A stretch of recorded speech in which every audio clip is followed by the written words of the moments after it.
Alright guys, TacticalRab back again today. I hope you're doing well and enjoying your day so far. And the rosters for at least the top teams for next year's seed yellow are becoming increasingly clear, and SlasheR, coincidentally, has returned to Twitter for the first time in a few weeks. Wonder why that could possibly be. But also Arcitys, after what could be a trade between LAG and FaZe, explaining his perspective on why that team broke up over the past several days. Very much enjoyed your thoughts in the comment section below. Hit the like button if you enjoy. Subscribe if you're new as always, I'd greatly appreciate it. Only about 700 or so away from 85,000. We're making great progress here, ladies and gentlemen. Let's crack straight on with things. There's lots to talk about today. Firstly, wanted to mention this real quick because Hicksy, Gismo, these are two names that are in an interesting situation right now. We don't really know where Gismo's going to end up. There has been links actually linking Gismo to potentially the Florida Mutineers team. We'll see here in a second, because yesterday when I discussed all the rosters, we weren't sure what Florida were going to do. After the article went live, Chrome got some further tips as to what might be going on at Florida. We'll see that too in a second. And Hicksy might be the SMG target. Of course, well, they can get Hicksy if they want to onto Ultra, but if they, if there's an option for a Pack-a-Punch, they might still well consider it, right? Especially given the fact that they wanted Afro, but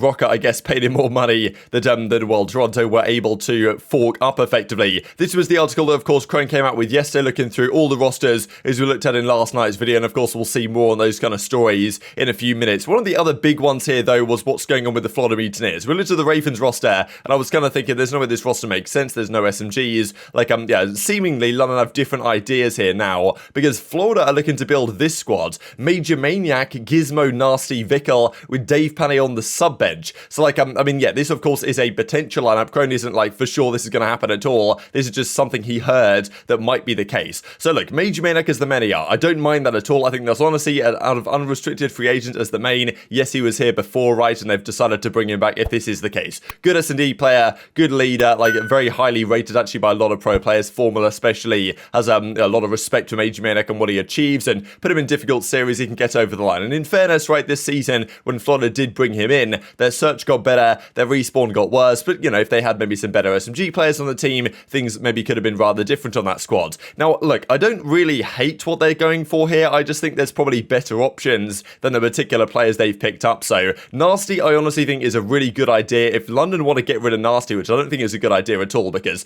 Nastie was probably one of the more underrated pieces of that London team this season. He's been considered one of the top challenger players when he was in challengers for a couple of seasons. Didn't have the greatest rookie year, all things considered, but I still think there's more to come from Nastie. So I think honestly, if London get rid of him, that would be a surprise, and Florida would probably be wise to pick him up. And maybe they're then going to go down the Gismo route because, history with Nastie, and then Vickle is kind of the slaying SMG. Look, at the end of the day, there's other options out that they could go for. There's other challenger players. Thing is, to me, with a guy like Gismo, is that, okay, you kind of know to an extent what you're going to get maybe from Gismo and Nastie. I think there might be more to come from these guys. But when there's other European amateurs, the likes of Wardy and Beans, that we haven't really seen yet in the Pro League, maybe there's higher upside on those players than there are with these guys. I don't really hate it, but I just think there's, there's so many other options, right? There's guys like a Seam, and there's Gunness out there. That's not even scratching the surface, honestly, of some of the players, like Havoc, right? Standy, actually is mentioned right here in the replies. If there's all these players they could go for, and if they just wait and do nothing for 2 months or whatever, there still will be players of those caliber out there they could potentially acquire. So it's definitely an interesting one, I think. And that also leads an interesting question as to what Ravens are going to do, because apparently Paul-X may well go here with 0, which is a decent starting foundation, but then you're going to need a couple of SMG players. I do think that Wardy will be an absolute no-brainer for this team to pick up. He had the highest KD with an SMG at the Challengers World Championship with a 1.31, which is pretty absurd. Beans also has had big consideration, but I think this guy, maybe he plays a more of a flex role, so it's okay, Paul-X, is he going to be in that role? It's a bit of an interesting one. There is a possibility actually of Paul going to the Vegas Legion. We'll see that here in a second. But yeah, what do you guys think of this Florida lineup? Because I kind of know what they're trying to do here, but I just feel like there's other players, and of course Asim is not exactly an easy to get because they have to pay a buyout for him, right? All these guys they can get for free, but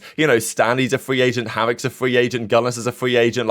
They could build a team that's more stacked, but maybe they want to go down a route of developing talent again, which has worked out for them in the past, but it just Florida screwed themselves the last couple of seasons because they didn't really get anything out of Skies and Awakening, their star players the last couple of years in terms of results, and all these players have just walked away for free and don't want to return, so they're going to have to build stuff all over again, the Mutineers. And that's the thing, even as Scrim Intel points out, right, there are some options here. Vickle is not a bad pick by any means. I don't think that their team they're building is absolutely terrible, if that is the case, but I just think that there are some better options out there in terms of unrestricted free agents they could target instead to try and build a roster that has maybe a higher highest ceiling. I don't know what you guys think about that one in the comments section below. And just this to mention real quick, as Paulx did mention on stream, that yeah, there are 2 teams potentially interested in him, Ravens and the Paris Legion, like, or well, as it is going to be now the Vegas Legion. So yes, maybe Ravens decide to go down the Paulx route. I don't really mind that at all. I think he could be a solid player for them, and of course Vegas is also an option, but we'll see later today what they might be planning to do, because Temp, it's unclear exactly what role he's going to run and what the AR spots actually look like on some of these teams, because if Temp's going to be the flex, that kind of puts Paulx in a rather difficult position if a main AR was to come into that squad. Speaking of main ARs, Clayster, gotta talk about this, because he talked about his buyout prices over the last couple of seasons. I was probably going to make a bigger deal out of this, but as it turns out, this final point wasn't fully accurate after discussions internally with New York. I do wonder what happened there, because Clay, for the majority of the season, was like, wow, okay, yeah, they're paying my salary, but they could just loan me out to another organization or whatever, and that would be fine. And he, I guess, believed that they were charging an incredible buyout for him, given the fact that we believe that Arcitys' buyout from FaZe was in the ballpark of $500,000. That's a lot of money. Cammy's buyout from Ultra might have been 200k, maybe a bit more, something like that. If Subliners wanted 500k to $1 million for Clay, like that's just absolutely absurd. So he reckons that his buyout from United when he went to Empire was 250k, Empire to Subliners 325k, was 400k, because this other was rather interesting that I hadn't actually heard of before, that apparently players are entitled in the CDL to 25% of their buyout. This is honestly a pretty cool thing for the franchise league. Like,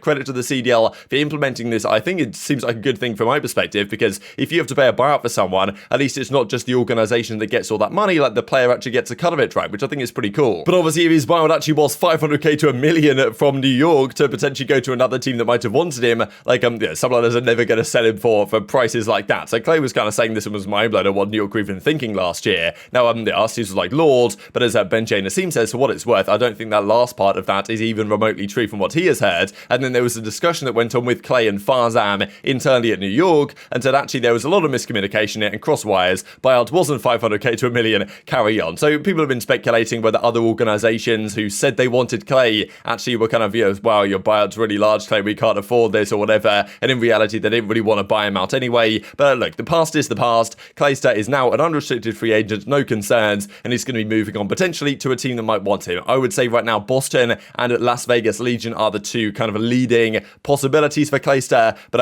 things could of course change over time. Let's talk about Arcitys, because no confirmations from anyone as of yet as to what their roster is going to be, apart from Optic confirmed it, and I don't even think Thieves have technically confirmed it, but we know they're going to stick together, as are Seattle Surge, we believe. Every other team though, the other 9 are making some sort of changes. Arcitys says so much weight off the shoulders, feeling good. So I guess the stress that's been on him the last couple of weeks is now over, because he signed the new deal. The contract is now official, and Arcitys will be a Los Angeles Guerrillas player, we believe, next season, alongside Hook, Spartans, and Neptune, of course. Not exactly a spectacular team. A lot of people are going to say it's rather underwhelming, but still, I think Arcitys can bring a lot to this team. But whether there would have been better options out there is an interesting question, because I do think that there was a world in which, right, that if Dashy was going to leave Optic, Arcitys could have gone back to Optic potentially, or that he was never on Optic, but he was on the Chicago Huntsman, right? So that was a possibility. Turns out he's on LAG, and it's not exactly spectacular, right? But maybe things will work out well. I can honestly see this trade, Arcitys / this trade, working out positively for both teams, although a lot of people don't exactly see it like that. Now, even as Arcitys says, content creator Arcitys glad to be the fourth, so he's still going to bait around and stuff, but this is what he actually says about the FaZe team. So there was a big thread actually here going on about, okay, Cellium, was he the issue? What was the issue? And Arcitys replies and says the following: a lot of reasons why we lost last year, but 95% of the time the way a person performed wasn't the problem. We just weren't a team, simple as that. That's a very interesting statement, right? And I do feel like they've kind of implied this a bit as the year progressed. They really weren't playing that well as a team, like they weren't always on the same page, and maybe they just decided that like something's got to give. And the fact of the matter is, when you've got Simp, aBeZy, and Cellium, Arcitys was only,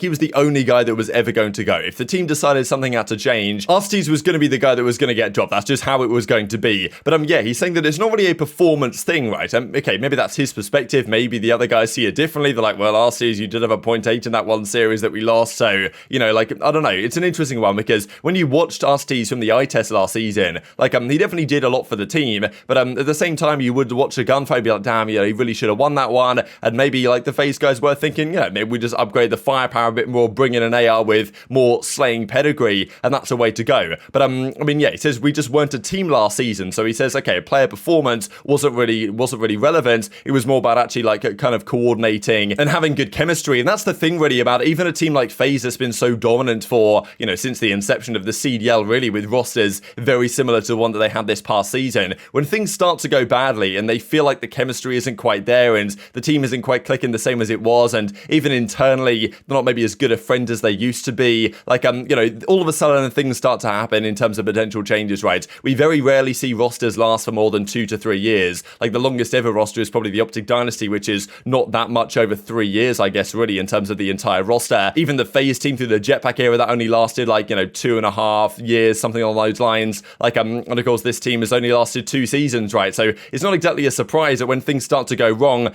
chemistry starts to suffer a little bit, and even team play suffers as a result. I think I've seen, kind of from what I've heard about the Toronto team internally, like, even if they'd have done rather well at the end of the season, they were kind of just getting fed up with playing with each other, and they were like, well, you know, it's probably time for a change regardless of what happens here. And maybe the FaZe team felt that for some time, even though Arcitys did seem surprised when he got dropped, right? He was like, restricted free agent, I think, like, wow, what's going on here? Seemed very surprised about the situation. But his replacement does seem to be increasingly clear. SlasheR tweets for the first time yesterday in about 6 weeks or so, and he tweets, I mean, I can't play this. This is the thing with, like, movie clips and stuff, that if you play them, you run the risk of the video getting striked or whatever. So I'll just share this, you know, you guys know this, this kind of clip right here when Thanos comes in and says, Drainage, run from it, destiny arrives all the same. And, I mean, yeah, this is just SlasheR in a nutshell, right? So, I mean, this guy must just be counting his lucky stars at this point. He's had a difficult couple of seasons, and now all of a sudden he falls out of LAG upwards onto FaZe. This is pretty incredible. Now, there's a lot of things to say about this, right? Whether this is going to work, whether it's not going to work. But I do think people are kind of underestimating what SlasheR can be as a main AR, like the ability that he actually has. Like, on pure talent, he's one of the best main ARs Call of Duty has ever seen. He's had many event wins in his time. He can be a great leader on teams that are actually successful. And of course, Cellium could go back to running the flex position. He's a pretty aggressive, fast-paced main AR as well. So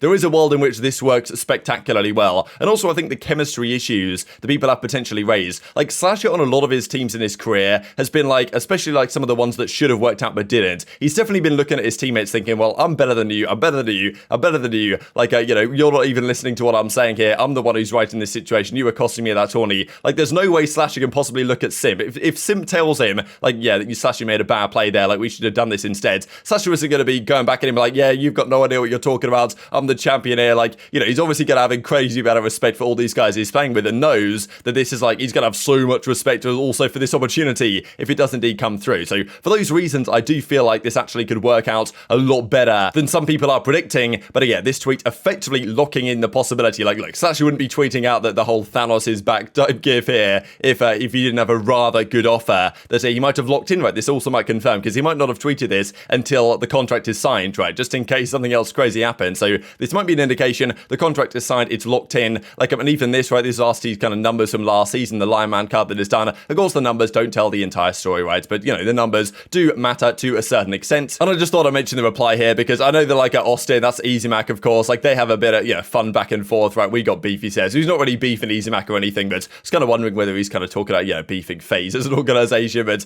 seems rather unlikely. But certainly, FaZe versus RC's next season is going to be blockbuster, whatever the case might happen to be. And yeah, FaZe SlasheR, he was on the team for about, I think, 6 months maybe, back in Advanced Warfare sometime, and it looks like he is going to be back once again. One other thing just to mention, because Crowder, of course, it was his birthday yesterday, and he is still technically the head coach for this team, although he did take it out of his bio. So we don't know if Crowder's going to continue here as the head coach, but Crowder and SlasheR also go way back in a sense, because, well, a few years at least, because they were kind of a great combination in terms of main AR and coach on the 100 Thieves team a few years ago in Black Ops 4. They had great success, won Anaheim and London back-to-back that season, so that could make sense as well. If Crowder stays around, like, that could be a pretty perfect AR coach team combination by bringing SlasheR into the system. So one other reason why this move might make more sense than some people are immediately speculating. And just to mention this to close out the video, because Donny Temp last night, or Don came out with a song last night, so I'll just leave a link down below if you guys want to check this out, because, I mean, yeah, pretty cool stuff, I thought, and there's some good memes that have come out as a result of this one. But very much enjoyed your thoughts in the comment section below. Hit the like button if you enjoyed, subscribe if you were new as always, take care of yourselves, and I'll see you next time.